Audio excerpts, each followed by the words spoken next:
How you doing there? Welcome back to Babble on Talmud. Today we're studying Daf Samach, Daf 68 of Masechta Menachos. Friends, Daf 6d8. Interesting stuff, Lamaisa. We discuss selling Chadash in the markets. Selling Chadash in the markets. Imagine the Beis HaMikdash is here and the Korban Omer is offered. And then the second, you then go out to Shuk Machne Yehuda after the Korban Omer is offered. You see the Shuk is filled with all the new grains. It's mamish the best. It's like in Eretz Yisrael, you have that a shtickle. Now I think I saw the other day, the garlic. Now it's garlic season. There's garlic everywhere, right? And there's fresh garlic from Eretz Yisrael. Or soon, what season? Well, yeah, usually now it's like the Shesek season around now. Soon, like the fruit. Like in Eretz Yisrael, you have, seasons when all of a sudden you start seeing the fruits come out. So after the Omer, you go to the market, all of a sudden it's just filled with all of the new grains of that year, the flours and the roasted grains and stuff. I don't know. I don't really eat flour and roasted grains, but yeah, I don't know. Maybe that was a big thing then, but who knows? Maybe it'll come back, or maybe I don't even realize I eat them. But anyways, we're going to discuss post Omer offering, what happens then. And excuse me, we get to a new Mishnah where we discuss the earliest time to eat Chadash. At what point does the Chadash actually become permitted to eat? What happens when there is a Beis HaMikdash? What happens when there isn't a Beis HaMikdash? What happens nowadays? Interesting. What happens if you're in Eretz Yisrael versus Chutz La'aretz? Lots of interesting things to discuss there. We get to another Mishnah, third Mishnah. Omer versus Shtei halechem. What is the Omer matir? What is the Shtei halechem matir? What is the Omer brought from? What is the Shtei halechem brought from? We assume barley and wheat, right? Well, let's talk about it. And finally, if Omer and Shtei halechem can be offered out of order. Of course, we assume the Omer is offered first, then the Shtei halechem. What happens if the Shtei halechem is offered first and then the Omer? What does that mean? The Omer is on Pesach, Shtei halechem is on Shavuos. Well, what if you have grain that took root between Pesach and Shavuos? So then comes Shavuos and the Shtei halechem is offered, and then only the Omer is going to be offered about 10 months later on Pesach, right, for this particular wheat. So, exciting sugya there. And anyways, this is what we have to look forward to on Daf Samach of Masechta Menachos. So a lot of, in my opinion, interesting sugyas here around the Omer, around Chadash. A little bit of Bedikas Chometz comes in at the beginning. So some interesting things for us to ponder for the next hour or so. Friends, let us jump in and learn Daf Samach Daf 68 of Masechta Menachos. Friends, we begin on Daf Samach Zayin, Amud Beis, at the Mishnah, about halfway through the Amud, but it's a small Amud. Says the Mishnah, Babble Isaron. So this discusses how exactly the Minchas HaOmer was offered on the Mizbeach. So Babble Isaron, so he has the Isaron of soles of barley flour, fine barley flour. Nasan, you can skip the next word. Shamno ulevanoso, you put the oil into the mixing bowl. Also the levona, I don't really understand why the levona would be put in at this stage. But so you have the oil in the mixing bowl, and then the flour is added on to the oil. Yotzak, you then pour some more oil onto the flour. Uvalal, and you mix everything tzizamin. And then you have your mixing bowl. It's got the flour mixed together with the oil. It has the levona in there. And then Hanif, the Kohen, waves it around, up and down and right and left and front and back. The Higish, he brings it to the southwestern corner of the Mizbeach. And then Komatz, he takes a Kometz Vektir and burns it on the Mizbeach. And the Shirayim are eaten by the priests. Okay. Givaldig. Now, Mishakari va'omer, once the Omer has been offered, Yotzin umotzin shuke Yerushalayim shu male kemach vikoli. And then the people would go out to the marketplaces in Jerusalem, and they would mamish be overflowing with flour and toasted grains. Mamish givaldig. Shelo b'tzon chacham divrei Meir. Reb Meir says that this, however, was not the desire of the chacham. This was b'di'evet. The chacham did not want that the second that the Omer should be offered, all of a sudden the markets of Jerusalem should be stocked with flour and toasted grains from the Chadash, from the new crop, from the new produce. How come? Well, because they don't magically just appear in the market. If you have flour, that means that some point before, obviously, the Omer was offered, before the mincha, right? And clearly, by the time that the mincha was being offered in the Beis Hamikdash, all of this produce was already ready to go and ready to sell in the market. And the second they get the green light, they make it available to everybody, which means that it was harvested, it was ground, it was sifted, everything, all of the work that went into creating these products was happening before the Omer was offered, clearly. And Reb Meir says that this was b'di'evid, to have done all this work before the Omer was offered so that it could be ready for sale immediately afterwards. It's b'di'evid because what if while processing it you eat it, right? While you're working with it, maybe you'll take some, you'll eat some.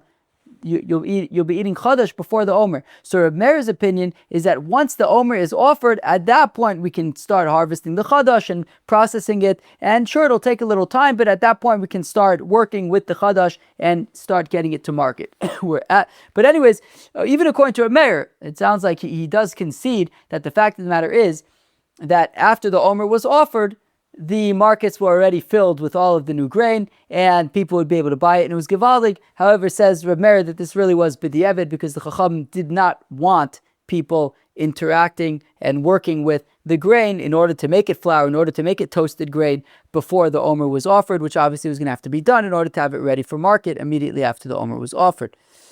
Reb Yehuda disagrees with Reb Meir, and he says about this phenomenon, Biratzon Chacham Mayu Osin, that Taka, it was with the consent of the Chacham. The Chacham had no problem with this. The Chacham had no problem with people processing the Chadash before the Omer was offered so that it would be ready for sale immediately afterwards. Reb Yehuda did not take issue with that, and he says it was lechatchila.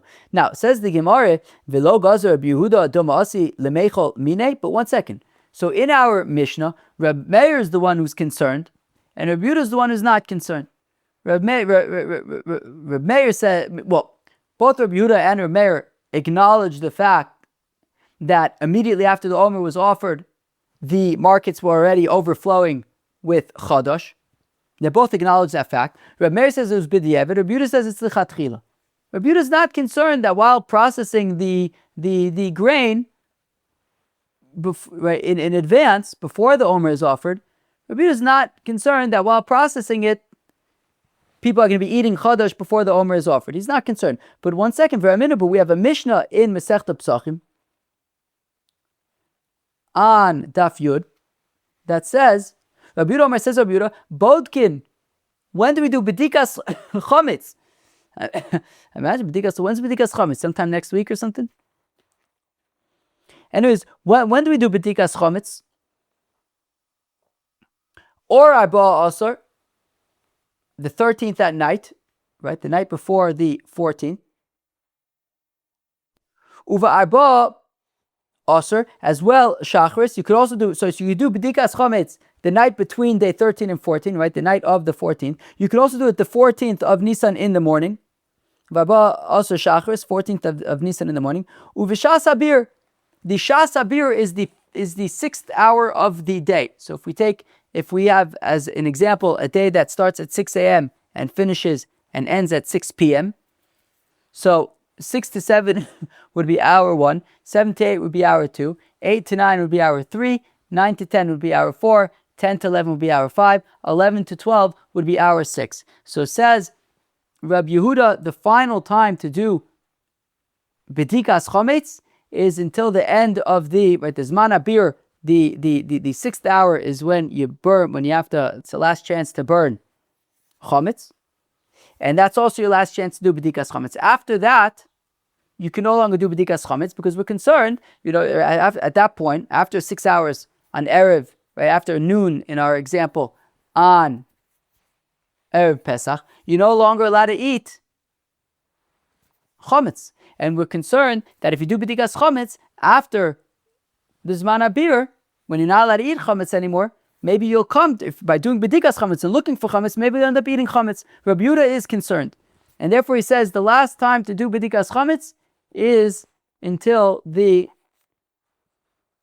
Zman Abir is over, until after noon on Erev Pesach. Again, Rabbi Yehuda Omer says, Rabbi Yehuda Botkin or Abba also, you could do bedikas chametz the night of the 14th, Uvarba also Shacharis, as well as the 14th in the morning, Uva Shasabir, as well as during the Shasabir, during the 6th hour until 12 o'clock in our example of a day that starts at 6 and ends at 6. The Chachamim, they're more lenient. They aren't concerned. They say, okay, if you didn't do bedikas chametz at night, the night of the 14th, okay, do it on the day of the 14th, morning, afternoon, whenever you remember, do it right away. Don't waste time. Don't dilly-dally. But whenever you remember, do it. And you know what? Guess what? If you didn't do it on the 14th, do it. Do it during Pesach. Whenever you remember, do it. They're not concerned that while doing bedikas chametz, you can end up eating chametz. They aren't concerned. So what do we see here? We see here that in our Mishnah, Rabbi Yehuda was not concerned that anybody's going to eat the chadash. It's no problem. It was lichatchila that they could stock up the markets in advance of the Omer being offered. Rabbi Yehuda is not concerned that anybody's going to eat chadash. And yet when it comes to chametz, he says bedikas chametz is up to the Zman Abir. After that, no more bedikas chametz because you might end up eating it. So by Chadash, he's not concerned about eating. By Chametz, he is concerned about eating. Why? That seems inconsistent. So Rabba says, Rabba, I'll explain to you how come. Shiny Chadash is different than Chametz. Chadash, Rabbi Yehuda doesn't have that same concern about eating the Chadash while preparing it, because mitoch shelo yitarto lo ela al yedei kituf. Zachor hu. That since Chadash, you're not allowed to harvest Chadash before the Omer is offered. Before the Omer is offered, you're not allowed to harvest Chadash. So if you're not allowed to harvest Chadash, so then how are they making the preparations and how is the shuk being stocked with Chadash in advance of the Omer being offered? Yeah, because they are harvesting by hand. Right, before the Omer is offered, you can't harvest traditionally with a sickle. You could harvest by hand.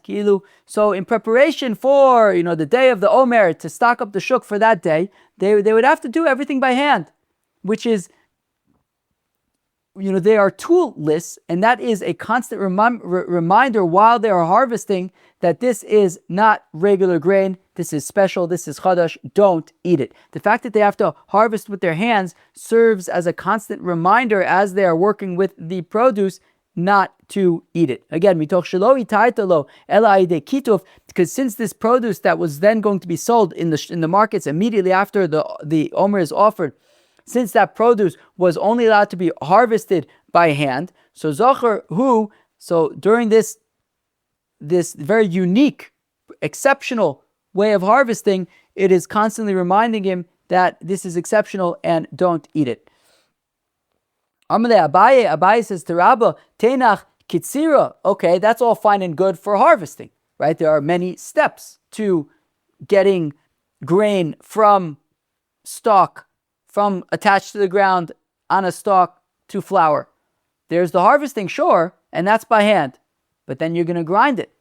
You are going to sift it. You're going to do all sorts of other things to it. What's the reminder there? Shouldn't Rabbi Yehuda be concerned that you can eat it along during that process? So Trina, grinding, Varkoda, sifting, Michael Meimar, you might end up eating some of the grain during those stages. Ha lo kasha, that's no problem. Trina berechai the other. Well, also the grinding, the milling was not a normal grinding. It was specifically with a hand grinder, as opposed to, maybe some big mill that maybe you need an ox, or I think Rashi maybe even says water to turn it. But this was only allowed with a hand grinder. So again, constant reminder that this is unique, don't eat it. Harkoda al gabe napa. And in terms of sifting, it was on the back of the sieve, not on the not in it, not the normal way that you would sift. So throughout the process, the harvesting, the grinding, the sifting, everything was done with a shinoi, so to speak, differently, as a constant reminder that this is chadash, don't eat it. Beis hashlachin d'shayir ktsira. But what about the beis hashlachin? What about the beis hashlachin, friends? Beis hashlachin are fields that need to be irrigated. They don't get enough rainwater, they need to be irrigated. When it comes to beis hashlachin, apparently they are more delicate, they're more sensitive, and they actually can be harvested regularly. They can be harvested regularly. So, and even though they can be harvested regularly before the Omer, they of course they still can't be eaten before the Omer. It's still Chadash. So Abaye says, what about that scenario, right? So again, we're trying to ask the question is, why is Rabbi Yehuda by Chadash not concerned that you're going to be eating it while you're preparing it? We said, well, because everything about it is unique. The harvesting, the milling, the sifting, everything's unique. Not so when it comes to Beis HaShlachin, everything's not unique there, and Rabbi Yehuda wouldn't have a problem with working with the Beis HaShlachin. But over there, by Beis HaShlachin, you're allowed to harvest it regularly. It's not kotzrin Beis HaShlachin. You can harvest Beis HaShlachin Sheba Amokin, these irrigated fields that are in the valleys. Avalogochin, you just can't pile the grain. So Michael Lemema, what are you going to say over there, since everything is being done normally? Shouldn't we be concerned about eating? So Abaye Chadash Badil Mine Chometz Lo Badil Mine. Rather, says Abaye, the difference between Chadash and Chometz is the following. Rabbi Yehuda says that by Chometz we're concerned that you're going to eat the Chometz. Therefore, you can only do B'dikas Chometz until the Shas Abir, not afterwards, because maybe you'll end up eating the Chometz. When it comes to Chadash, he says that you could work with Chadash in advance of the Omer, and it's no problem. Why? Because Chadash Badul Mine. Chadash, you already trained yourself. You already conditioned yourself with the Chadash. This is Chadash, we don't eat it. Right? All of this produce of the new year, you've been holding off. You've been waiting for the Omer. You've been having it grow in your field, and you say, I'm not harvesting this thing yet. I'm waiting for Chadash. I'm waiting for the Omer. This is still Chadash. You've been so conditioned when it comes to Chadash of, I'm waiting. I'm not eating this. I'm waiting until the Omer is offered. Only then am I going to eat it. So because when it comes to Chadash, he's so trained, he's trained himself, he's conditioned himself psychologically that this is Chadash, I don't eat it. So therefore, and he hasn't been eating it yet, he's been waiting, he's been holding off. So therefore, says Rabbi Yehuda, I'm not concerned that they're going to eat it while they're processing it. It's clearly Chadash. They've been holding off for so long. They're aware of the fact that they are working with Chadash and not to eat it. They haven't been eating it so far, they're not going to eat it now. But when it comes to chametz they've been eating. Right? They've been eating whatever chametz they like to eat. What chametz do you like to eat? What chametz do I eat? I eat pita. Pita I eat. So maybe if I do b'dikas chametz and I find a pita, I'll say, let me wash and machamoitzi. Because after all, I've been doing it all this time. Did it yesterday and the day before, And so because a person eats chametz all the time, so Rabbi Yehuda says, okay, don't do b'dikas chametz after Zman Abir, because he's concerned that since he's so accustomed to eating chametz all the time, he might end up eating chametz. Chadash is the opposite. He hasn't been eating chadash for all this time, but there's no concern that he's going to eat it right now. He's been conditioned not to eat chadash. This is chadash. I don't eat it until the Omer is offered. He's not going to eat it now either. Again, El Omer Abaye says, Abaye chadash badil mine, that when it comes to chadash, people stay away. They've conditioned themselves to stay away. But chametz lo badil mine, not so by chametz, and therefore Rabbi Yehuda is concerned that don't do b'dikas chametz because you might end up eating it. Now, Omar Rove says Rove de Rabbi Yidul ad Rabbi Yehuda kasha de Rabbana lo kasha. In fact, Rava, we've been so focused on Rabbi Yehuda. Rabbi Yehuda says in our Mishnah that we're not concerned about eating chadash, and yet by b'dikas chametz he is concerned about eating chametz. What about the Rabbanon? Interestingly, we in order for this question to make sense, you have to say that Reb Meir, that his opinion in the Mishnah reflects the opinion of the Chacham, and therefore, right, the Rabbi Yehuda versus the Chacham. So in our Mishnah, the Reb Meir / the Chachamim, we're saying that this was Shelo B'Tzon Chachamim. the fact that the markets were filled with all this Chadash immediately after the Omer, which means that they were already there from before the Omer was offered, waiting for the green light.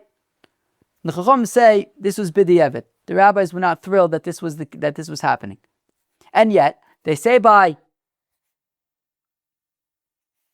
b'dikas chametz. Okay, if you didn't do it at night, do it during the day. You didn't do it during the day, do it during Chol Hamoed or whatever. They're not concerned you can eat the chametz. Why were they concerned that if you work with the chadash, you can eat the chadash, and if you're working with the chametz, you're not going to eat the chametz? Gonna chop a shtick of water. 1 second. I just got back from the bomb shelter. Before I started recording the daf, I made up the slides again. Second time this week. I was writing up the slides in the bomb shelter. Anyways, last night they pashut the Iranians. There were 4 missile attacks back to back. Pashut. I think it started at 11:30 at night. I had fallen asleep on the couch, and I was woken up to a siren, a missile siren, and I was tired, so I ran down to the basement. But then I was awake. Then I was woken up. So then I came up to start learning. A few minutes later, there's another siren. So this time I went to the shelter. And I was learning in the shelter. And then that was the second one. And then it was over, so I came back home. I opened my Gemara. Not a minute goes by. Another one. Went back to the shelter. The shelter's is outside, and it was like windy and rainy and cold. And anyway, so I went back to the shelter, and I was learning there. And then the people next to me were being a little bit noisy, so after about 10 minutes, I left the shelter. Not 1 second goes by. I mamish take one step outside, another one. Had to go back in. Between 11:30 p.m. and 12:30 a.m., just one siren after the next. It's a very strange thing that the Iranians are doing. They're basically defenseless, and they're just, I don't know, they're not really, I wouldn't call that defending themselves. They're just annoying people. They're like, well, you're destroying our country. We're not going to let you sleep. Let's go weiter. Anyways. Okay, where are we? What were we saying? Sorry about that. It's just a little bit of the experience of being in Eretz Yisrael right now. It's just a little bit confusing. Like what? They're basically just bothering everybody. Everyone hates them right now. They're not. This isn't like defend yourself. That's one thing, but like they're just annoying everybody. Like that's their strategy. The big, powerful, threatening Iranians that everyone's been so scared of, for tiptoeing around for the past who knows how long. They're basically resolving to just annoying everybody. Anyways, where are we? So right. So the Chachamim, when it comes to the Chadash, they are concerned that you can eat it. When it comes to B'dikas Chametz, they're not concerned that you can eat Chametz. So now, so Rava points out, so Amar Rava, to Rabbi Yehuda Kasha, we're so concerned about Rabbi Yehuda, he's contradicting himself. Rabbanan lo kasha. We're not going to also point out that the rabbis also seem to be inconsistent. Hello, Amar Rava says Rabbi Yehuda lo kasha kedishanin. Okay, to resolve Rabbi Yehuda, it's like we resolved earlier that chametz, that chadash, he's already conditioned to stay away from. Chametz, he's not. So there's a concern there according to Rabbi Yehuda. To Rabbanan lo kasha, the Rabbanan have an interesting teretz, which is, are you really concerned? Well, I mean, what's the question, the Chachamim? Well, when it comes to Chadash, they are concerned that you're going to eat it while you're working with it. By B'dikas Chametz, when they're not concerned, they're going to eat Chametz. Why not? Well, when I tell you the answer, you're going to be like, yeah, obviously. What's B'dikas Chametz? Why are you doing B'dikas Chametz? B'dikas Chametz is, I'm on a search and destroy mission. I'm looking for Chametz so that I can destroy it. Now that we've put it in that context, are we concerned that you're going to eat it? You're literally on a mission. If I see chametz, I'm going to destroy it. I'm going to burn it. I'm going to get it out of here. I don't want anything to do with it. Oh, wow. pizza. Let me have pizza. The whole point is if you find pizza, you're going to destroy the pizza. So there's no concern by B'dikas Chametz that you're going to eat it. By Chadash, there is a concern you're going to eat it. By B'dikas Chametz, you're on a search and destroy mission. We're not concerned you're going to eat it. Forget what you're doing. You find Chametz, you burn it. There's no concern you're going to eat it. Hu atzmo mechazo olav l'sarfo. He's on a search and destroy mission. Mechal achil minei. He's going to eat it. Rav Ashi Omer says, Rav Ashi Rabbi Yehuda lo kasha. Rav Ashi wants to explain why Rabbi Yehuda is not concerned about eating the Chadash. Because kemach v'kol itnan. Because the Mishnah, after all, is talking about flour. Right? What does the Mishnah say? It says, that the markets of Jerusalem were filled with flour, they were filled with toasted grains. These are things that are not ready to eat. You don't just take a spoonful of flour and eat it. So because we're talking, so Rabbi Yehuda is not concerned about people about eating the Chadash because you're making flour, you're making toasted grains. In these states, they are not edible. Therefore, there's no concern about you're going to eat inedible things. But that which Rav Ashi says is not really something that we're going to consider seriously, because Tenach Mikoli Ve'elach, because while it makes sense once it's already been ground into flour, or once it's been toasted into these toasted kernels or whatever.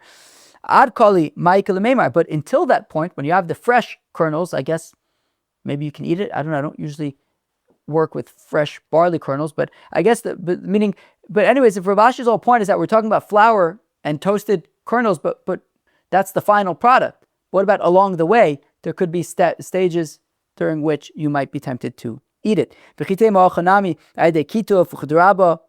And if you're going to say, oh yeah, but well, like we said earlier, but you can only harvest it by hand. It's unique. It'll be a constant reminder. But Beis Hashlachin, the Shai K'tzir, make it a memor. Okay, but we asked earlier, how do you explain then the Beis Hashlachin?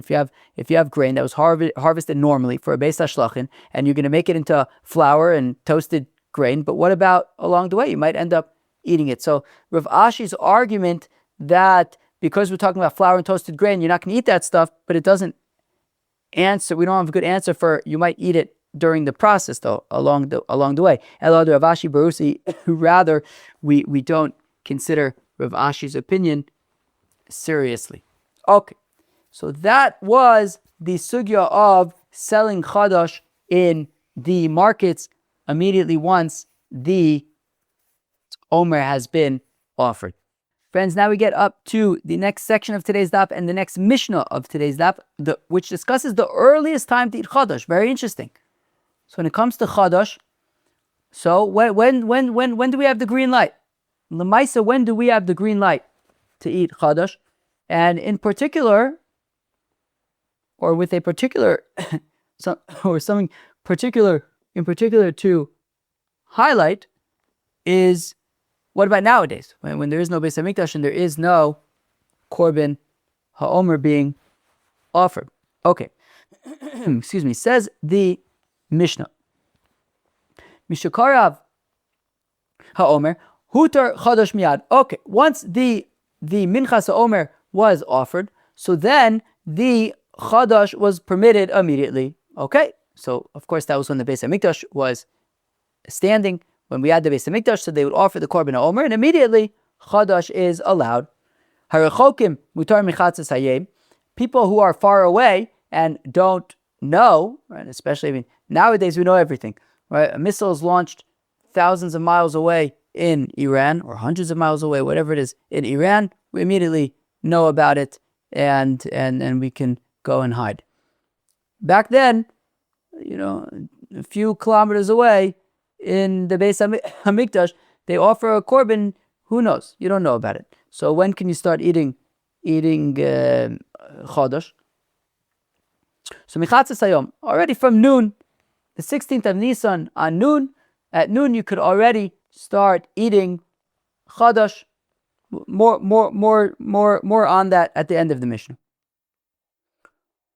So mitzvah michatzas hayom lahalad. Now, Mishachar Beis Hamikdash, but once the Beis Hamikdash was destroyed, such as nowadays, there's no Beis Hamikdash. Hiskin Rabbi Yochanan ben Zakkai, so Rabbi Yochanan ben Zakkai established Sheyom Hanef kulai aser. That the 6th day, don't eat chadash the entirety of the 16th day. Right, the 16th day was the day that of the tnufa, of the waving of the Minchas Omer. And when the Beis Hamikdash was around, we said that after Chatzos already you can eat the Chadash. When there's no Beis Hamikdash, do not eat Chadash for the entirety of the 16th day. After the 16th, the night of the 17th already, you can start eating Chadash. Omer v'alo minator ehu aser. Now Rabbi Yehuda bar Ilai says, I don't understand why we need the gezerah, the takana of Rabbi Yochanan ben Zakkai.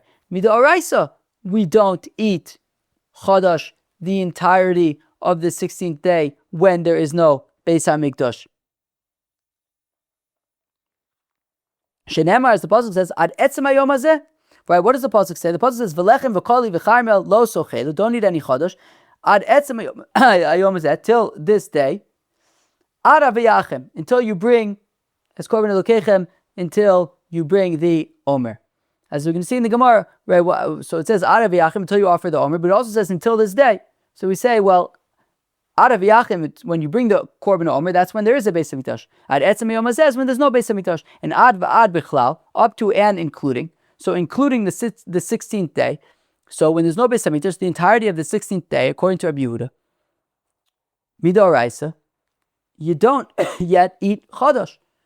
So why, Rabbi Yehuda says, I don't understand why Rabbi Yochanan ben Zakkai needed to make a takana. It's already midoraisa that we don't eat Chadash the entirety of the 16th. Okay, fine. Well, more on that in the Gemara. Now, getting back to what we said a few lines ago. How come the people that are far away, they could start eating Chadash at noon on the 16th? Maybe they should have to wait till the end of the day. How are they so sure that by noon already the Omer has been offered? Because they know Bezdin is not going to be lazy. Also, of course, we've seen in other situations, Kohanim's reasoning that the Kohanim are very, very, very, very excited and they fastidious. Anyways, so you can assume it's on us. You can assume that by noon the Chadash, the Omer has already been offered, and therefore when there's a Beis Hamikdash, by noon already, you can be eating Chadash, since you can assume that the Omer has been offered by then, that nobody was wasting any time, and they got things done by noon. Says the Gemara, Rav Shmuel Damar Tavayu, that Rab and Shmuel say, Bizban Beis Hamikdash Kayim, when there's a Beis Hamikdash, Omer, Matir. So when there's a Beis Hamikdash, so the Omer is Matir. Okay, so you wait until the Omer is offered. The Omer is offered, then you can eat Chadash.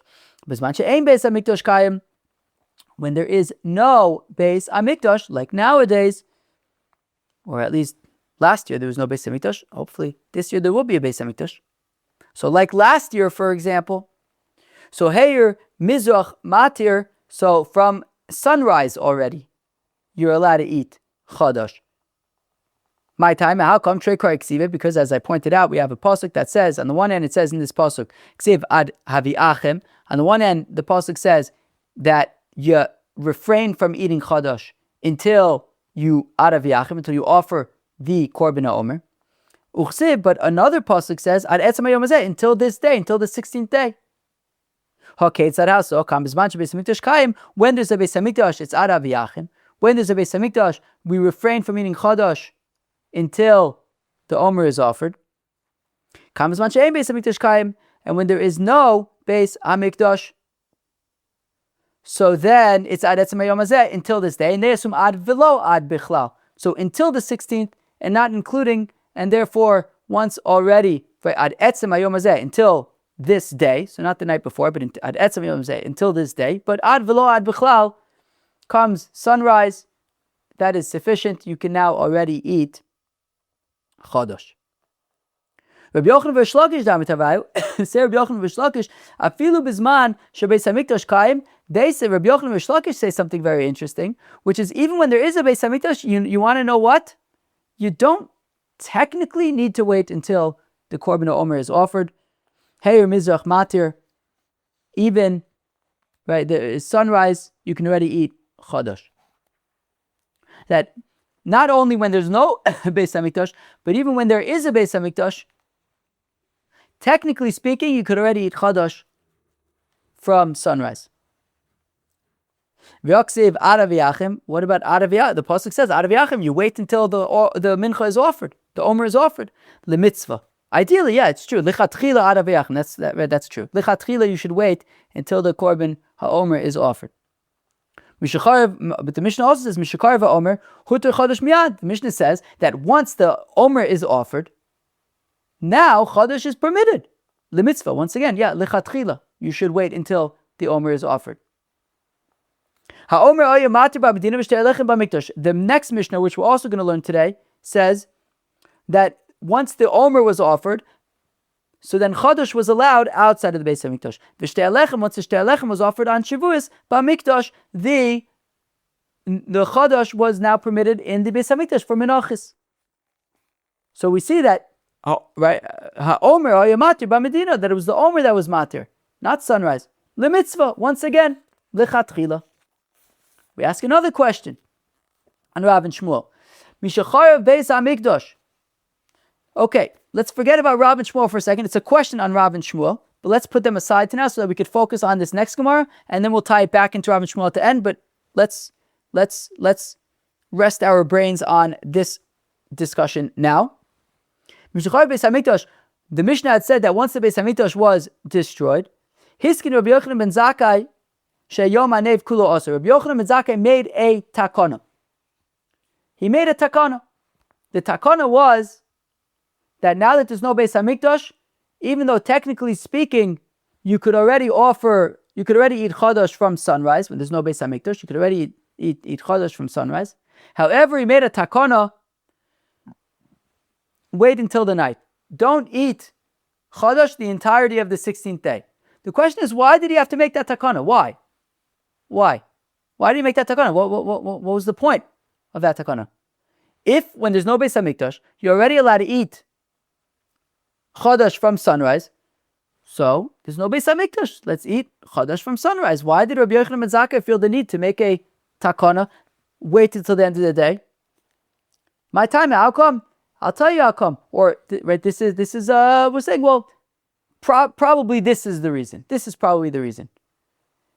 That Mehera, the truth is, it is a reason. Kilu, this is an explanation. We are going to reject this explanation, but we are going to see later on that there are those who hold of this explanation. And it is, Mehera Yibana Beis HaMikdash. Obviously, we want that the Beis HaMikdash should be built speedily.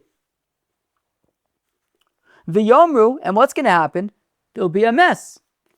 Because, as we saw, according to Rav and Shmuel, that when there's no Beis HaMikdash, the Chadash is eaten from sunrise. When there is a Beis HaMikdash, you have to wait until after the Omer is offered, according to Rav and Shmuel. Again, we're questioning Rabbi Yochanan ben Zakkai, but according to Rav and Shmuel, we had seen that when there is a Beis HaMikdash, you have to wait until after the Omer is offered. Until after the Omer is offered. And it sounds like Rabbi Yochanan seems to be aligned with that. That Rabbi Yochanan is basically saying that when there is a Beis HaMikdash, the Chadash is only permitted after the Omer is offered. And when there's no Beis HaMikdash, technically speaking, the Chadash is permitted from sunrise. However, Rabbi Yochanan ben Zakkai felt the need to make a Gezerah, because if we get so accustomed to eating Chadash from sunrise on the 16th, well, what's going to happen when the Beis HaMikdash is rebuilt? People out of habit are going to continue eating Chadash from sunrise on the 16th. But when there's a Beis HaMikdash, you're not allowed to eat Chadash from sunrise on the 16th. You have to wait until after the Omer. Which is why Rabbi Yochanan ben Zakkai said that even when there is no Beis HaMikdash, don't eat the Chadash until the end of the day on the 16th, so that even when the Beis Hamikdash is rebuilt, you won't end up eating the Chadash prematurely before the Omer is offered. Now that only makes sense if we say that when there is a Beis Hamikdash, you're not allowed to eat the Chadash until after the Omer is offered.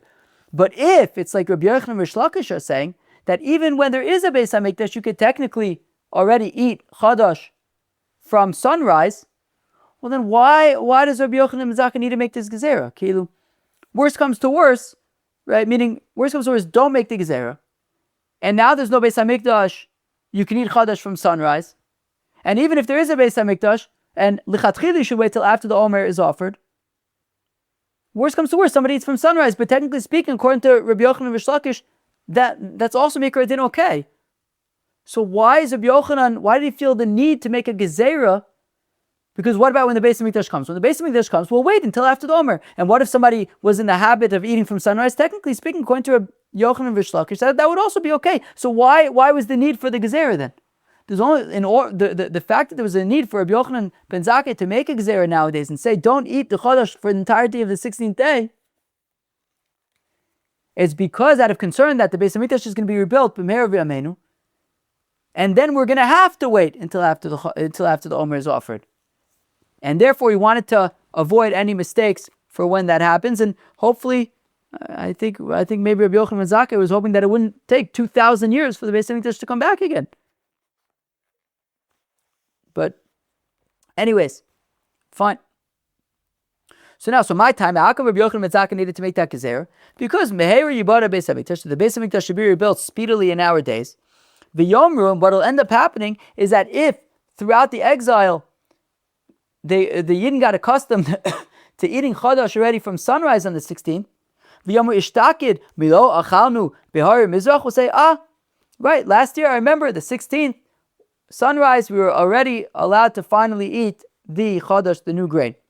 So Ashtanami, this year as well, Nechol, let us enjoy the new grain for breakfast on the second day of Pesach, on the 16th of Nisan. But they're not going to realize the reason why they ate the new grain, the Chadash, for breakfast on the second day of Pesach, on the 16th of Nisan, is because Ishtakid lo hava Omer, there was no Korban Omer.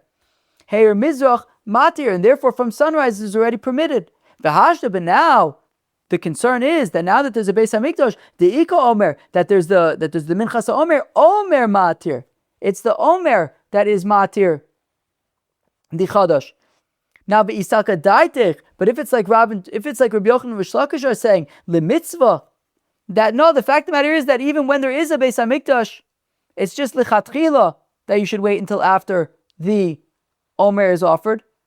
But even then, the fact of the matter is, even if they did eat the Chadash for breakfast, it would be okay.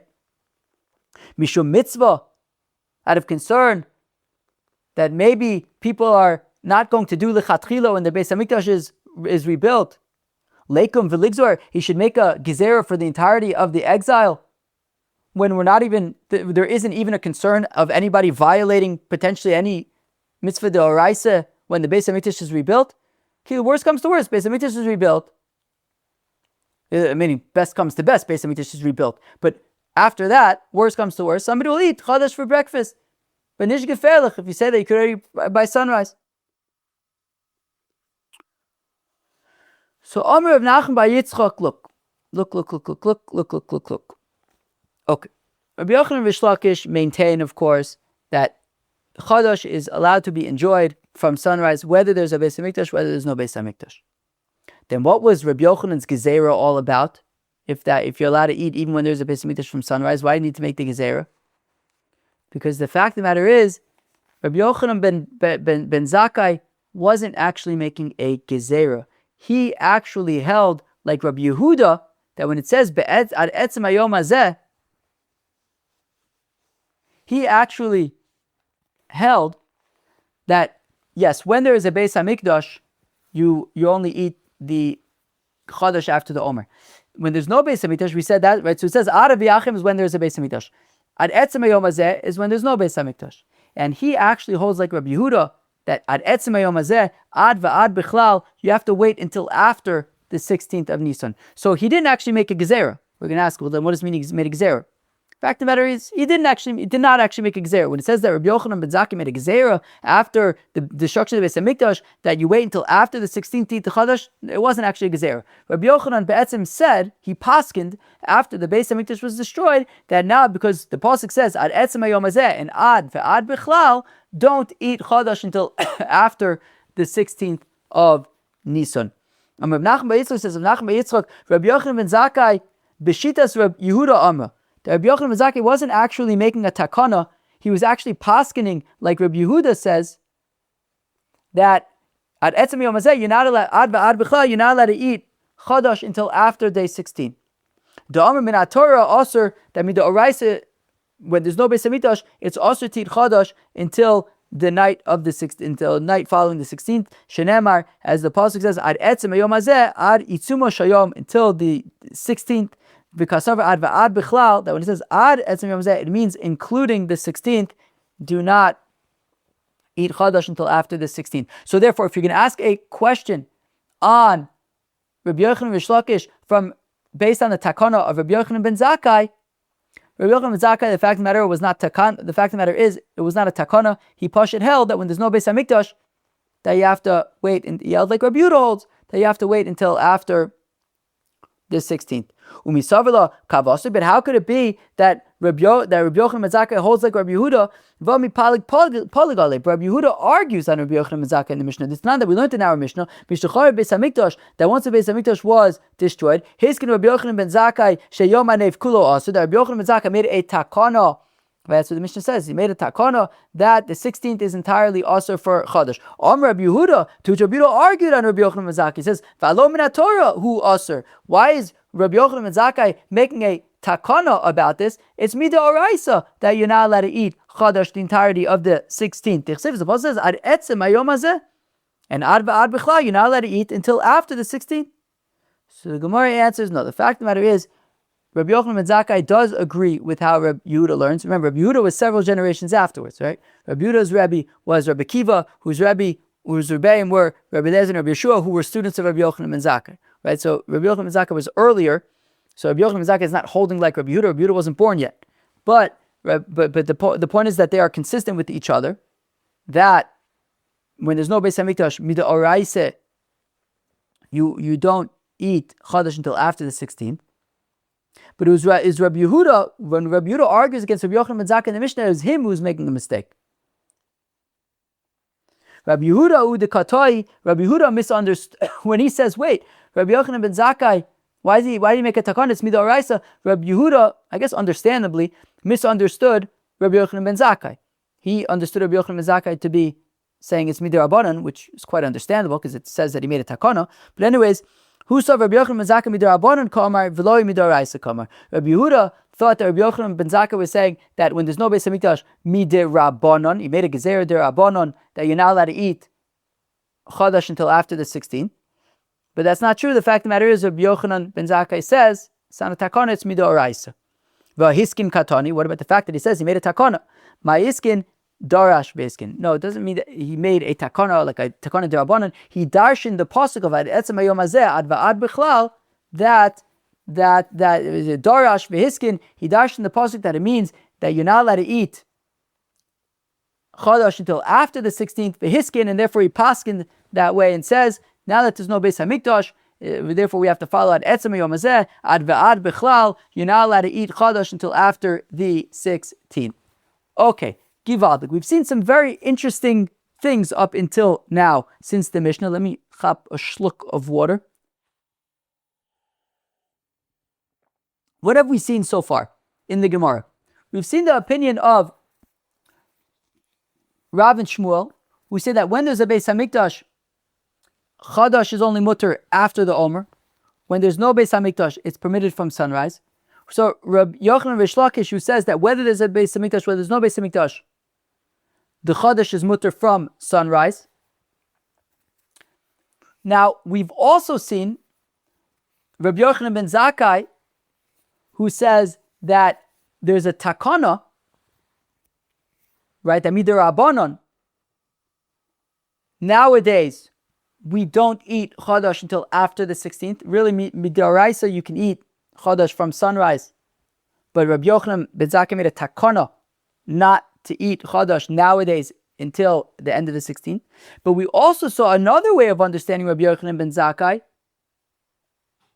that he says that midoraisa, nowadays you're not allowed to eat Chadash until after the 16th, and that's like Rabbi Yehuda, that he says be'etzem hayom hazeh ad ba'ad b'chlal, it's also nowadays until after the 16th. So we've seen different shitas about nowadays in terms of if you are allowed to eat Chadash already from sunrise, like Rav and Shmuel say, like Rabbi Yochanan and Rish Lakish say, if midirabanan you have to wait till the end of the day, or if even midoraisa you have to wait till the end of the day. Now we're going to see some interesting opinions of Amoraim of what they actually did when it comes to Chadash. One additional variable here when it comes to Amoraim is, where were they?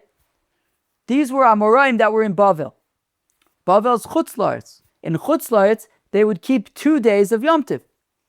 Yom Tov Sheni Shel Golias, Sveika Diyoma. So there's another variable here, is that when it comes to the 16th of Nisan, it was 2 days of Yom Tov, right? They kept 2 days of Yom Tov because of Sveika Diyoma, right? Even after the establishment of the calendar, we still keep 2 days of Yom Tov and Chutz La'aretz because it's Sveika Diyoma. Therefore, on the 15th of Nisan, it's the first day of Pesach, but the 16th day of Nisan is also Yom Tov, just in case it's the 15th of Nisan. So there's that added layer of the 16th of Nisan may not actually yet be the 16th of Nisan, it might be the 15th of Nisan. This is Sveika Diyoma. Is it actually the right day? So now, says the Gemara, Rav Papa Rav Huna Breder Rav Yoshua, Achle Chadash, when would they start eating Chadash?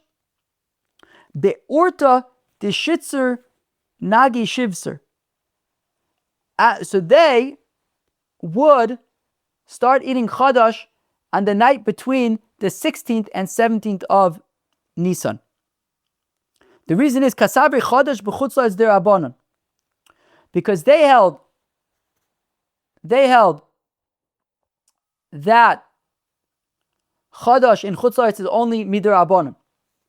V'lesveika lo chayshinan, and they were not concerned about Sveika Diyoma because it's only derabanan. So meaning they held like Rabbi Yochanan ben Zakkai, that you wait until the end of the day to start eating Chadash. So they waited, be'etzem, right? They said they would start eating Chadash, be'orta the shitzer nagi shivser, between, right, at night, between day 16 and day 17. That's because they held, like Rabbi Yochanan ben Zakkai said, that you have to wait until the end of the day on the 16th. So they did that. They waited till the end of the day on the 16th. What about the fact that, but maybe today isn't actually the 16th, maybe it's the 15th. Well, they held that Chadash nowadays is only midirabanan, and because Chadash nowadays is only midirabanan, so they weren't concerned about the Sveika Diyoma, right? The fact that, right, meaning it might already, right, it could already be the 17th by now, right? The 16th is already over. Maybe it's really the 15th that night, but they were, because it's only Diyabana, they weren't concerned about Sveika Diyoma, so they waited until the end of the 16th, and they said, okay, we waited till the end of the 16th, we're going to start eating Chadash now, and we're not concerned about the Sveika Diyoma over here. Rabbana Dever of Ashi, the Rabbana Dever of Ashi, Achle B'tzafra D'Shivser, they would only start eating Chadash in the morning of the 17th of Nisan. That is because they held like Rav and Shmuel, like Rabbi Yochanan and Rish Lakish, that you could already eat Chadash nowadays from sunrise. You could already eat Chadash nowadays from sunrise. But they held that Chadash nowadays in Chutz La'aretz is Midoraisa. That they held that Chadash in Chutz La'aretz is Midoraisa. Therefore, technically, from the 16th at sunrise, they should have been able to eat Chadash already. But because of the Sveika Diyoma, maybe the 16th was really the 15th, so they wait till the 17th, which might actually be the 16th. So if by waiting to the 17th at sunrise, by then already they could for sure be allowed to eat Chadash. Okay, again, Rabbanan, the Rabashi, the rabbis by Rabashi, Achle B'tzafra D'Shiv, so they would already eat Chadash in the morning of the 17th. Kasavi Chadash b'chutz la'aretz de'oraisa, because they held that Chadash in chutz la'aretz is midoraisa. Now they also held that you could already eat Chadash from sunrise, so they were concerned about Sveka Diyoma, so they waited till day 17, but then already sunrise it was permitted. Rabbi Yochanan ben Zakkai midirabanan ka'amar. Okay, and they continue. Okay. So I'm sorry, it was not like I was saying. Rabbi Yochanan ben Zakkai midirabanan ka'amar. They continue and they say, okay, look, Chadash and Chutz La'aretz is midirabanan. Now, Rabbi Yochanan ben Zakkai, it's true that he made a takana, a takana to wait until the end of the day to eat Chadash. However, they hold like we initially explained Rabbi Yochanan ben Zakkai, v'chitakin liomanef, when Rabbi Yochanan ben Zakkai made the gezerah to wait till the end of the day, that was on this, he made the gezerah for the 16th. Kilu in Eretz Yisrael, when we know the 16th, so then you wait till the end of the day on the 16th. However, the Sveka lo takin, he didn't say that about the Sveka Diyoma. So therefore,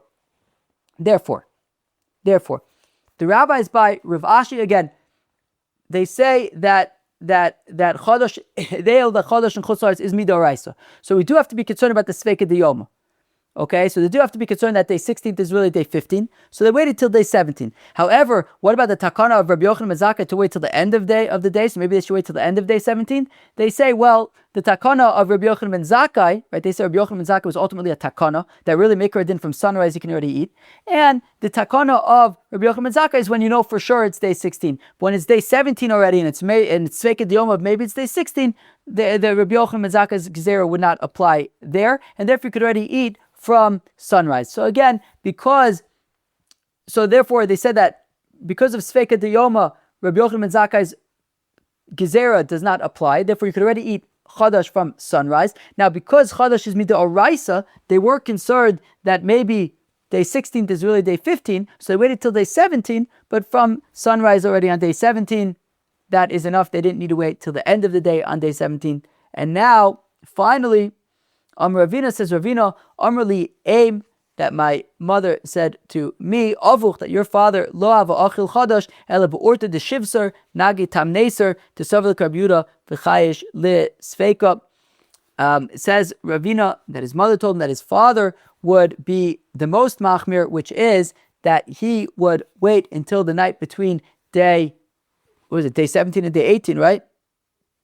Yeah, that he would wait until the end of day 17. Right, because he says that Chadash is midoraisa in Chutz La'aretz, and therefore we do have to be concerned about Sveka Diyoma. Maybe day 16 isn't day 16, maybe it's day 15, so you have to wait till day 17. But he also holds like Rabbi Yehuda that nowadays it is at Etzmei Yom Hazeh, Ad V'Ad B'chal, you have to wait till the end of the day.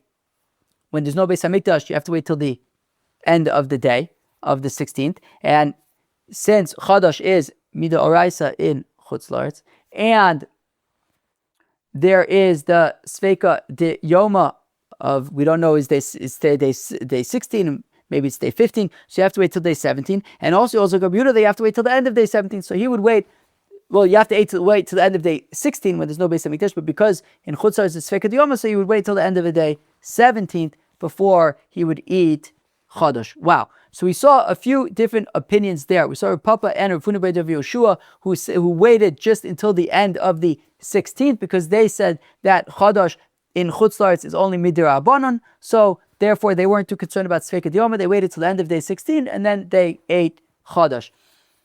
The rabbis by Rav Ashi, they say that Chadash in Chutz La'aretz is midoraisa, therefore they were concerned about Sveka Diyoma, so they would wait till day 17, but just till sunrise on day 17, because the gezerah of Rabbi Yochanan ben Zakkai only applied for sure to the 16th, not to the Sveka Diyoma of the 17th, so by sunrise on the 17th it was enough. And then we saw that Ravina said about his father that he would wait till the end of the day 17, because Chadash is doraisa in Chutz La'aretz, and he holds because it's deraisa and Chutz La'aretz, so you have to be concerned about Sveka Diyoma, so you have to be concerned about day 17 as well. And he holds like Rabbi Yehuda, who says that midoraisa, when there's no Beis HaMikdash, you have to wait till the end of day 17, and therefore he waited till the end of day 17.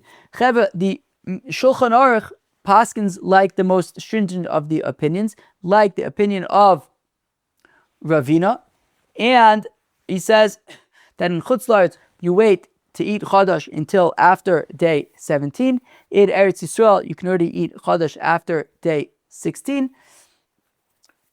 Without getting too maybe I'm gonna let's just wait here. I'll in the conclusion we should go weiter. It's starting to get a little bit long. I think we still have more to do. Wow, it is getting long. Okay, so we still have more to do. So I'm gonna go weiter for now. In the conclusion, we could talk a little bit more about Chadash nowadays. Now we get up to the next section of today's daf, and the third Mishnah of today's daf, Omer versus Shtei. Halechem, says the Mishnah, HaOmer matir b'medina v'shtei halechem b'mikdash. Like we saw earlier, that the offering of the Minchas HaOmer would be matir the Chadash outside of the Beis HaMikdash, v'shtei halechem b'mikdash, and the shtei halechem would be matir what did you say? The Minchas HaOmer would be matir the Chadash outside of the Beis HaMikdash, and the shtei halechem would be matir the Chadash in the Beis HaMikdash. So all menachos would only be offered from the Chadash after Shavuos, after the Shtei halechem was offered. This includes most menachos which are of wheat flour, but even the Minchas Sota, which is barley flour, and Omer was already offered on Pesach, even the Minchas Sota, in the event that it was necessary, would still be offered from Yoshon until after the Shtei halechem was offered. Now, ein mevin menachos uvikurim uminchas be'ema kodem laOmer.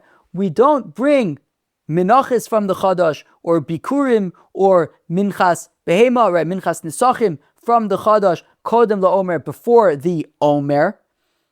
Imevi pasal, and if you did pasal, kodem l'shtei halechem lo yavi. Now also we don't bring menachos.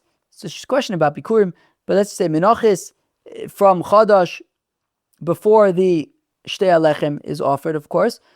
Imhevi kosher. But if you did bring a korban mincha from Chadash before the shtei halechem, so after the Omer but before the shtei halechem, it is nonetheless kosher. Frag the Gemara Yosef of Tarfin v'Kalkashlev. Tarfin wanted to know why that is. Ma bin kodem laOmer the kodem shtei halechem. Why, when a mincha is offered from Chadash before the Omer is offered, it's pasul. But after the Omer is offered, before the shtei halechem is offered, it's kosher. How come? Omer l'fanav Yehuda bar Nechemya. So Yehuda bar Nechemya says to Tarfin, I'll tell you why, says Yehuda bar Nechemya. Because before the Omer is offered, well, then the Chadash is completely aser. It's aser, and it hasn't been made mutter at any level to any person. The thing is, post the Omer, once the Omer has already been offered, so then the Chadash is at least permitted somewhat. Once the Minchas Omer is offered, at least the Chadash, it's not allowed in the Beis HaMikdash, but at least it's permitted outside of the Beis HaMikdash to regular people. So therefore, since there is some level of permissibility to Chadash post the Omer, so b'di eved, if a mincha was offered from Chadash post Omer pre shtei halechem, it is kosher. Shasak Reb Tarfin was then quiet. Savu Ponov Shel Yehuda ben Nechemya, and Yehuda ben Nechemya had a nice big smile on his face. Amar Rabbi Kiva says to Yehuda ben Nechemya, Yehuda, Tzavu panecha sheishavta es zaken. You're so proud of yourself that you responded to a zaken, to an elder like Reb Tarfin. Tmaheni im tarich yomim. I would be very surprised if you lived a long life. Amar Rabbi Yehuda says, Rabbi Yehuda Rabbi Loi, also aperek pras hapesach. That was 2 weeks before Passover, like we are right now. We're at pras hapesach. Kishalisi la'atzeres, and says Rabbi Yehuda that when I came back there for Shavuos, Sha'alti Achrav Yehuda ben Nechemya heichanu. I was curious what Yehuda ben Nechemya is. What happened to him? Where is he? V'amruli, they said to him, they said to Rabbi Eloi, Niftar v'halachlo, that Yehuda ben Nechemya, unfortunately, is right now in the Mesif Derikia. He is no longer here in the Beis HaMedrash with us.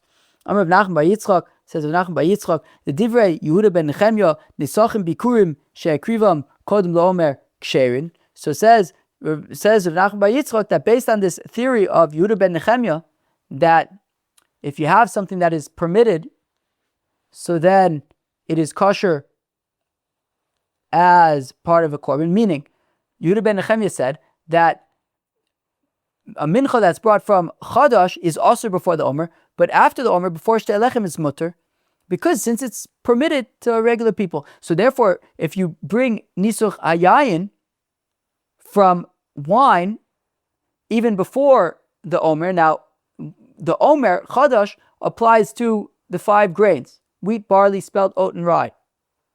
It doesn't apply to grapes. So therefore, says Rav Nachman basically, based on this, since grapes are permitted, they would be permitted even before the Omer, that you can use libations from wine that were from that were from Chadash. Okay. Pshita, that's obvious, right? Chadash doesn't apply.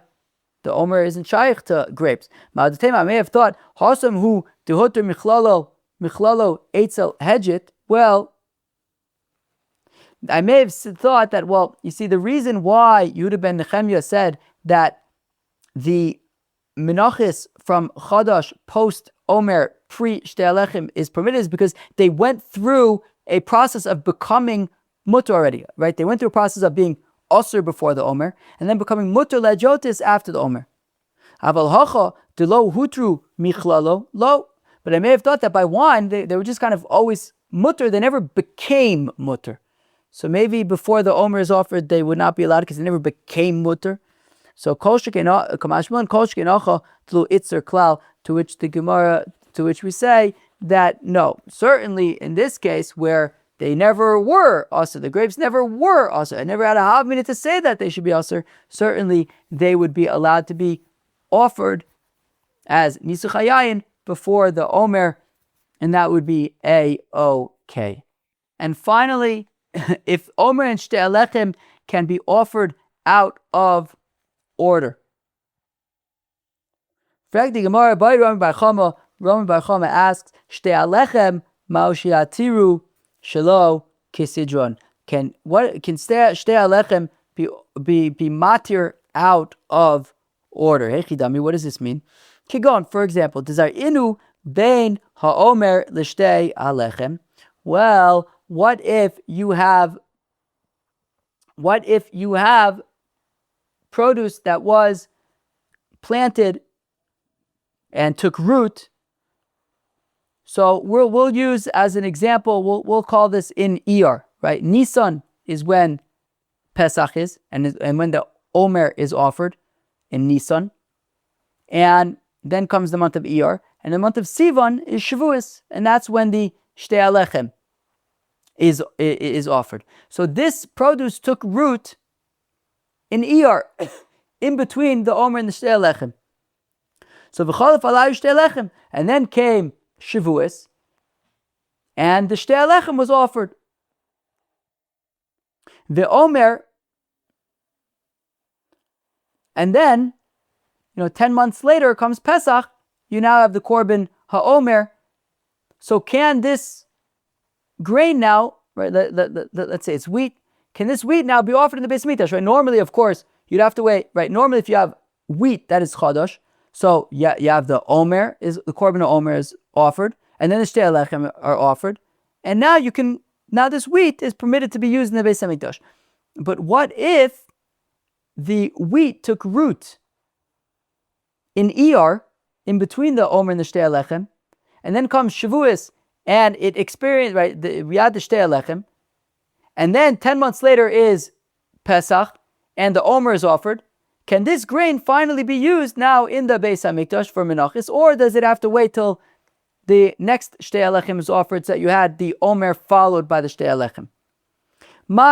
What's the halacha? Kisidron sharion, shelo kisidron lo sharion. Do we need it to be in order? Do we need to have grain, to have Chadash that then experienced the Omer followed by the Shtei halechem. Or maybe even out of order, Shtei halechem followed by Omer is also acceptable. Amar Rabba Tashma, says Rabba, come and hear. Here's a brisa. V'imtakriv minchas bikurim. So this is by the minchas Omer. It says by the minchas Omer, imtakriv minchas bikurim. B'minchas Omer, Akosim Medaber is talking about minchas Omer. Meichan ba minas oren. The minchas Omer is barley. How do you know that the minchas Omer is barley? Maybe the minchas Omer is wheat. Rabbi Eliezer Omer says, Rabbi Eliezer nemer ovid b'Mitzrayim. By Mitzrayim, by the Barod, it says, V'apishta v'as'ora nukasa ki as'ora aviv v'apishta givel. It says that the se'ora is aviv. So it says aviv in Mitzrayim. V'omar v'nemar aviv l'doris. And also by the Korban Mincha, it's by the Minchas Omer, it says v'imtakriv minchas bikurim l'Hashem aviv kalu ba'eish geres karmel, etc. So by the Minchas Omer, it says aviv. So it says aviv in Egypt, and it says aviv by the Minchas HaOmer. Ma'aviv ha'omer b'Mitzrayim, just like by the Barod in Egypt, the aviv is se'orin.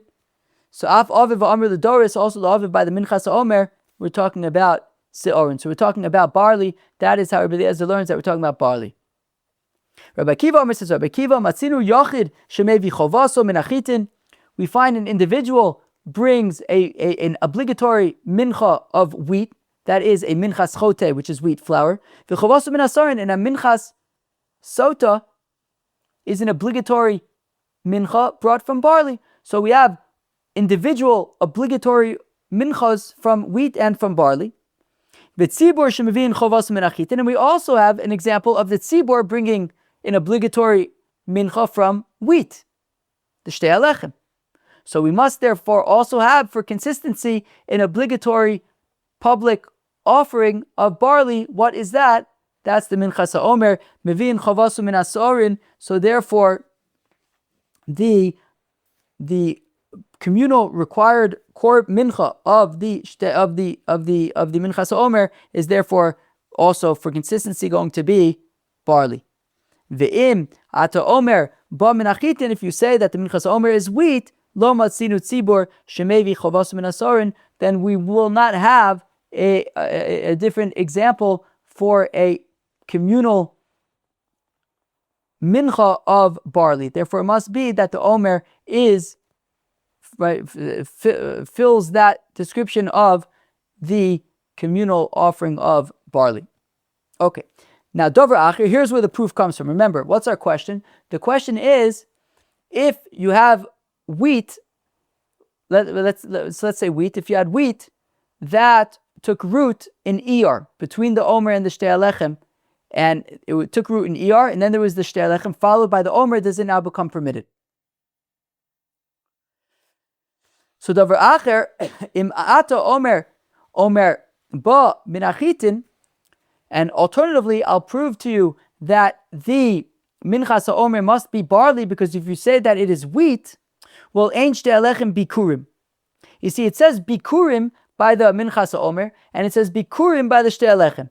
Right? It says by the minchas haomer, it says v'imtakriv minchas bikurim, and by the shtei halechem it says uviyom bikurim be'akrivchem mincha chadash LaHashem. So it says bikurim by the omer, and it says bikurim by the shtei halechem. So it makes sense if you say that the Omer is barley and the Shtei halechem is wheat. So the Omer is bikurim because it's the first barley offering, right? Because it's the first time that there's a barley offering in the Beis Hamikdash that year, and the Shtei halechem is bikurim because it's the first time there's a wheat offering in the Beis Hamikdash that year. But if you say that the Omer and the Shtei halechem are both wheat, well then the Omer will be a bikurim, it will be a first offering of wheat. But the Shtei halechem won't be a first offering of wheat anymore, because you had the Omer already of wheat. So therefore, for both the Omer and for the Shtei halechem to be first-time offerings, it must be that they're unique grains. The Omer is barley, and the Shtei halechem is wheat. V'im isa de Shtei halechem. Okay, one second. Fine. Now, V'im Isa. Now, so let me stop for a second. So that's Rabbi Akiva's opinion. Rabbi Akiva's opinion is that it must be that the Minchas Omer is barley and the Shtei halechem is wheat, because that way both of them will be bikurim. That is the only way that both of them can be bikurim. Now the Gemara is going to say that must be therefore a proof that the out of order doesn't work. That the Shtei halechem followed by the Omer does not permit the new grain to be used in the Beis HaMikdash. Because if you say that out of order is effective, well then I can actually have a scenario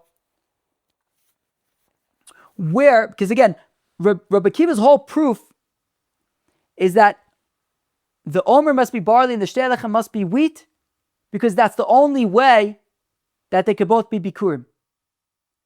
But if we say that essentially the Shtei halechem becomes important on its own even when it's not following the Omer, I'll actually give you a scenario where both the Omer and the Shtei halechem could be wheat, and yet them still both being bikurim.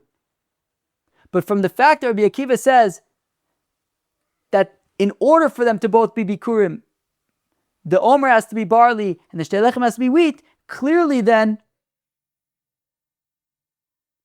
the Shtei halechem cannot be out of order, right? It cannot be the Shtei halechem on its own followed by the Omer. Because if that were the case, what you could have is you can have wheat that took root in Iyar, between the Omer and the Shtei halechem.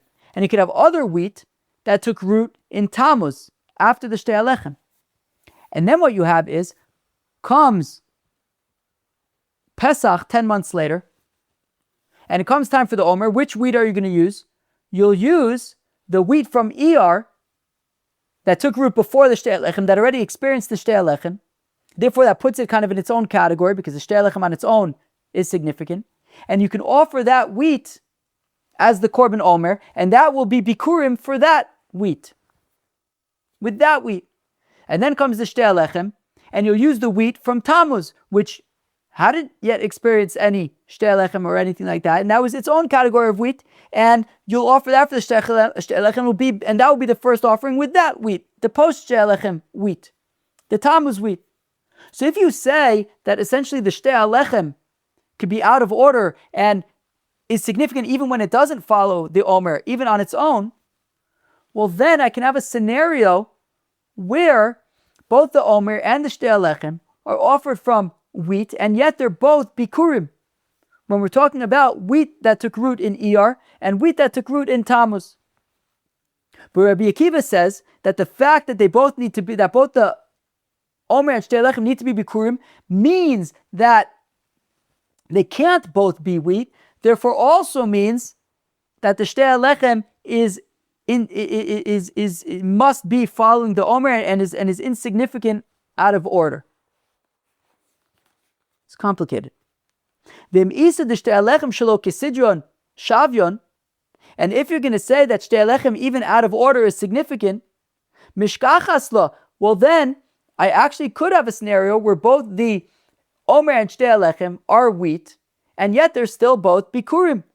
Demakriv Omer, that when the Omer is offered, mehanach de ashrush kodem l'Shtei halechem, from the wheat from Iyar, between the Omer and the Shtei halechem, uvasar Omer de ishtakid, bidyuk, right? Kodem l'Shtei halechem vasar Omer de ishtakid, right? From the wheat from Iyar, which was after the Omer and before the Shtei halechem. V'Shtei halechem, and then you'll bring the Shtei halechem mehanach from Tammuz. Mehanoch de ashrush kodem laOmer de hashta, from those which took root before this year's Omer, uvasar Shtei halechem de ishtakin, after last year's Shtei halechem, i.e. from Tammuz. Sheesh, it's very confusing. To which the Gemara says, even so, that actually is not a proof. You could actually say that the Shtei halechem and the Omer could be offered out of order, and still you'd be unable to have a scenario where you can have the Omer and the Shtei halechem both be wheat and be bikurim. How come that is so? Because we saw it bikurim lepeiro kamrinan. When we say bikurim by the Minchas Omer and bikurim by the Shtei halechem, it's not that it's the first time that this category of wheat is being offered. No, it's the Mizbeach. I mean, it's the first time that wheat bichlal is being offered on the Mizbeach this year. The point is, regardless of if the Shtei halechem and the Omer need to be in any particular order, that doesn't matter. The point is that the Omer needs to be, right, when we say the Omer is bikurim and the Shtei halechem is bikurim, it means that the Omer is the first time that this type of grain is going to be offered. We're saying that that's barley. And the Shtei halechem is the first time that wheat is being offered. If the Omer and the Shtei halechem are both wheat, well then once the Omer is offered of wheat, and it comes to Shtei halechem, we already offered wheat this year. I don't care that it was wheat from Iyar, from Tammuz, makes no difference. Wheat was already offered this year. Therefore, in order, dag nabbit,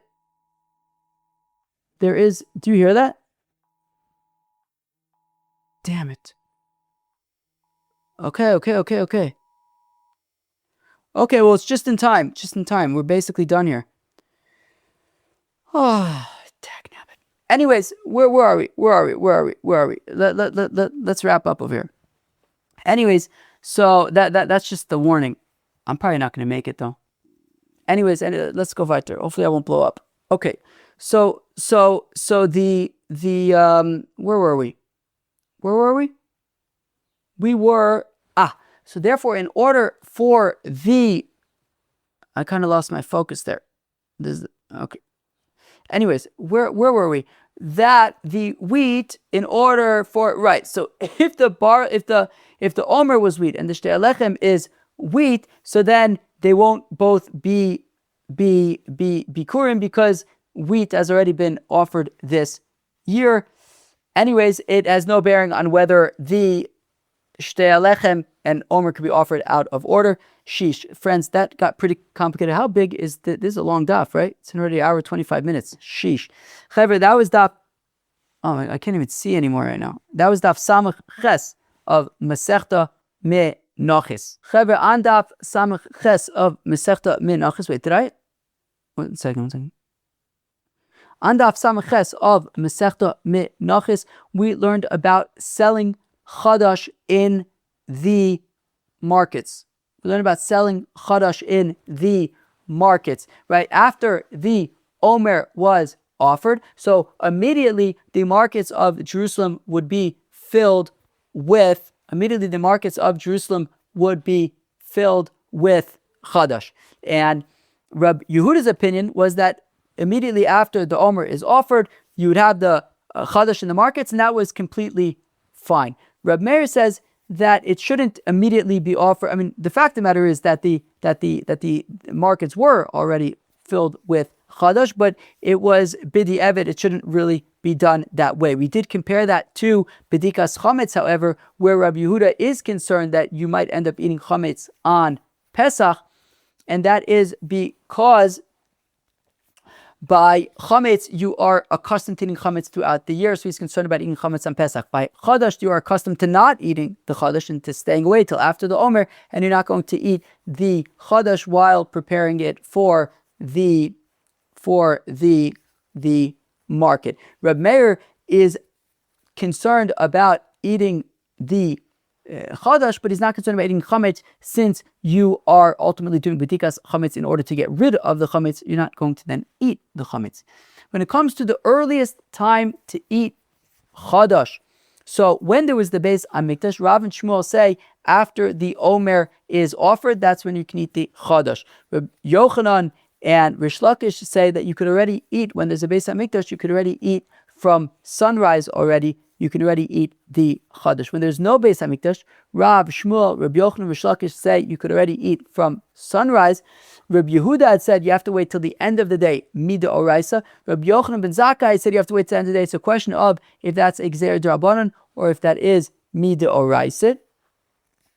Just some interesting things about Chadash from the Mishnah Brura. So the Shulchan Aruch says that we paskin like the most kind of stringent opinion, which is that nowadays in chutzla, right? So nowadays we would assume that Chadash is Mida Oraisa nowadays, and therefore so that is the Oraisa nowadays, and that you should wait until the end of the day. So in Eretz Yisrael, that means till the end of the 16th, and in Chutz La'aretz, you'd wait until the end of the 17th. The Mishnah Brura quotes the Ramah from Yoredeya, however, who says that it's actually, you could actually say that it's a sveika. Because when you buy, let's say, flour in the store, you don't actually know, is this flour from this year? Or is this flour maybe even from last year? And even if it's from this year, how do we know when it took root? Maybe it took root before the 16th of Nisan. Maybe afterwards, we don't know. Because it's a sveika. Maybe it's this year, maybe it's last year. Even if it's this year, maybe it's already from before the 16th. So therefore, because it's a sveika, he says that actually when you don't know about so much information about the flour, it should be okay.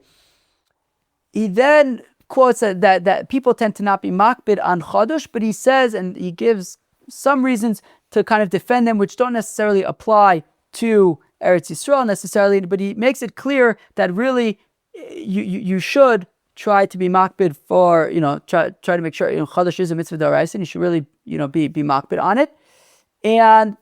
But it does, right, look, he says you should really be, it's a mitzvah d'oraisa, and you should really, like every other mitzvah d'oraisa, you should do it. At the same time, there is, I guess, the sveika of the Ramah, that if your mamish don't know, like what this, if you have no way of knowing what this flour is, I guess you can rely upon it. But if you have a way of finding out, like what is that, when was this harvested, and is it chadash or not, so you really should be makbid on it, particularly I'd say in Eretz Yisrael. And then we learned about the Omer versus the Shtei halechem. The Omer is matir outside of the Beis Hamikdash, right? The Omer is matir the Chadash outside of the Beis Hamikdash, and the Shtei halechem is matir the Chadash for Menachos to be used in the Beis Hamikdash, whether we're talking about wheat Menachos or whether even like the Minchas Soto, which is barley. And finally, if the Omer and Shtei halechem can be offered out of order, I think it was kind of inconclusive in the end, and it was a little bit of a complicated sugya. Okay, I think we have this rocket coming, missile more appropriately coming, but we actually I haven't got the actual, it doesn't always come. They send out more of the warnings, but then when they have a better idea where it's actually going to land, they then send out the official sirens. So I haven't heard the official siren yet, so hopefully we won't have one. Friends, that was Daf Samech Ches of Masechta Menachos. Have a great Shabbos. Cheers.